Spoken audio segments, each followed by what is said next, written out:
안녕하십니까. 이번 영상에서는 매월 공과금 및 기타 비용을 얼마나 납부하는지 소개해 드리겠습니다.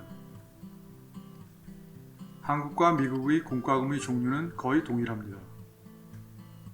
즉, 전기요금, 가스요금, 상수도요금, 하수도요금, 쓰레기 처리 비용이 포함됩니다. 그러나 한국과는 다르게 모든 서비스를 사기업에서 제공하고 있습니다. 그리고 요금을 부과하는 방식이 지역마다 조금씩 달라서 전에 살던 오클라호마 시티에서는 상수도, 하수도, 쓰레기 수거 요금을 함께 납부해야 했는데 지금 살고 있는 곳에서는 요금이 별도로 부과됩니다. 먼저 전기요금을 살펴보겠습니다. 전기요금 중에서 가장 부담이 큰 것이 여름의 냉방비입니다. 세인트루이스 지역은 사계절이 뚜렷하고 평균 기온은 전체적으로 서울보다 조금 높습니다. 그리고 여름에 장마가 없어서 1년 동안 강수량의 큰 변화가 없습니다. 저의 경우 여름에는 실내 온도를 하루 종일 화씨 72, 73도, 섭씨 약 22, 23도 정도를 유지하고 겨울에는 화씨 70도, 섭씨 약 21도 정도를 유지합니다. 그런데 미국인들은 실내 온도를 여름에는 화씨 68도, 섭씨 약 20도, 겨울에는 화씨 70도, 섭씨 약 21도 정도를 유지한다고 합니다. 그래서인지 여름에 미국인들의 집을 방문하면 약간 선선하다는 느낌입니다. 지난 여름 가장 더울 때인 7월 25일부터 8월 23일 한 달 동안 총 전기 사용량은 677kWh였는데 전기요금으로 99불 31센트, 약 11만 7천원 정도를 납부했습니다. 전기 사용 비용은 80불 정도인데 다른 추가적인 요금 때문에 총액이 거의 100불이 되었습니다. 그런데 전기 사용량 및 요금이 항목별로 잘 정리되어 있어서 사용 내역을 쉽게 이해할 수 있습니다. 한국의 경우도 전기요금 고지서에 항목별로 정리가 되어 있는지 궁금합니다. 예를 들면 조명의 경우 생각보다 전기 사용량이 크게 적어서 한 달에 3불 정도입니다. 거의 모든 전구가 LED이기 때문인 것 같습니다. 전등을 끄는 것이 특별히 전기를 절약하는 것이 아닙니다. 냉방도 한 달 내내 쾌적한 온도를 유지했는데 40불입니다. 미국에서는 20, 30년 된 집들도 대부분 단열이 잘 되어 있어서 냉난방 효율이 높은 편입니다. 몇 불을 절약하려고 여름을 덥게 보낼 필요가 없을 것 같습니다. 그런데 전기 스토브로 요리를 해서인지 요리를 위한 전기요금이 상대적으로 많은 8불입니다. 한국에서 한 달에 677kWh를 사용했다면 12만 5천원 정도로 미국보다 8천원 정도 비쌉니다. 한국에서 여름에 하루 종일 미국처럼 실내 온도를 섭씨 22도, 23도를 유지했다면 전기 사용량이 어느 정도일지 궁금합니다. 최근에 지은 한국의 아파트들은 냉난방 효율이 매우 높기 때문에 전기 사용량이 많지 않을 것 같습니다. 가스요금의 경우는 난방 때문에 겨울에 가장 높습니다. 그리고 기본적으로 온수를 위해서 계절에 관계없이 항상 가스를 사용해야 합니다. 미주리는 1월이 가장 추운데 11월 21일부터 12월 26일까지의 가스 사용량이 133.376 유닛으로서 환산하면 12,800 입방피트, 즉 362 입방미터입니다. 가스회사의 웹사이트에서 11월 21일부터 12월 26일까지의 주중과 주말을 구별하여 일일 사용량도 확인할 수 있습니다. 수요가 많은 11월부터 4월까지 약 10% 더 높은 요일이 적용되고 기본 요금이 22불, 약 26,000원으로 총 요금이 134불 71센트, 약 15만 1,000원이었습니다. 같은 양의 가스를 한국의 서울에서 사용한다면 총 요금이 약 25만 원입니다. 가스를 수입해야 하는 한국은 가스 요금이 비쌀 수밖에 없을 것 같습니다.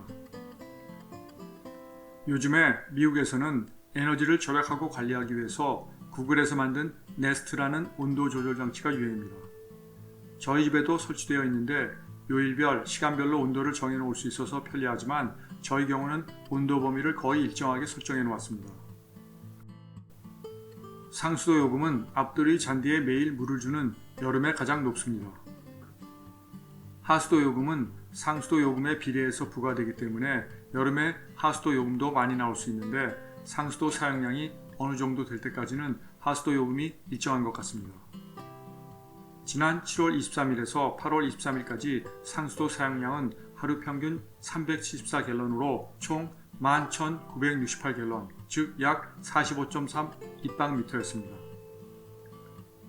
실제 요금은 100갤런당 56센트를 조금 넘는데 추가적인 비용 및 세금으로 총 요금이 81불 48센트, 약 96,000원이었습니다. 하수도 요금은 58불 33센트로서 상하수도 요금으로 총 139불 81센트, 약 16만 5천원을 납부했습니다. 서울에서 거의 같은 양의 수돗물, 즉 45 입방미터를 사용했을 때는 기본 요금 1,080원, 상수도 요금 21,600원, 하수도 요금 25,950원, 물이용 부담금 7,650원, 전자고지 감면 220원으로 총 56,060원을 납부해야 하므로 미국보다 훨씬 저렴합니다. 한국은 수자원이 풍부한 편이라서 수도요금이 크게 낮은 것 같습니다. 한국에서는 생활쓰레기 배출 비용으로 일반 종량제 봉투와 음식물 쓰레기 봉투값만 지불하면 되지만 미국에서는 쓰레기 배출 비용을 별도로 납부해야 합니다. 게다가 미주리는 나무가 많아서 늦가을과 겨울이 되면 낙엽이나 떨어진 나뭇가지 등을 처리해야 하므로 추가적인 서비스가 필요합니다. 일반 쓰레기 및 재활용 쓰레기 처리 비용은 분기별로 50불 88센트, 약 6만원으로 한 달에 약 17불, 약 2만원 정도입니다. 낙엽이나 떨어진 나뭇가지는 야드 웨이스트라고 하는데 분기별로 31불 98센트, 약 38,000원으로 한 달에 약 10불 66센트, 약 13,000원입니다. 그런데 이 서비스는 대부분 10월에서 12월, 즉 4분기에만 신청하는데 일반 쓰레기의 고지서에 포함됩니다. 저희 경우는 뒤뜰이 작은 숲인 공유지와 연결되어 있어서 낙엽을 그곳에 처리할 수 있기 때문에 이 서비스를 신청하지 않았습니다.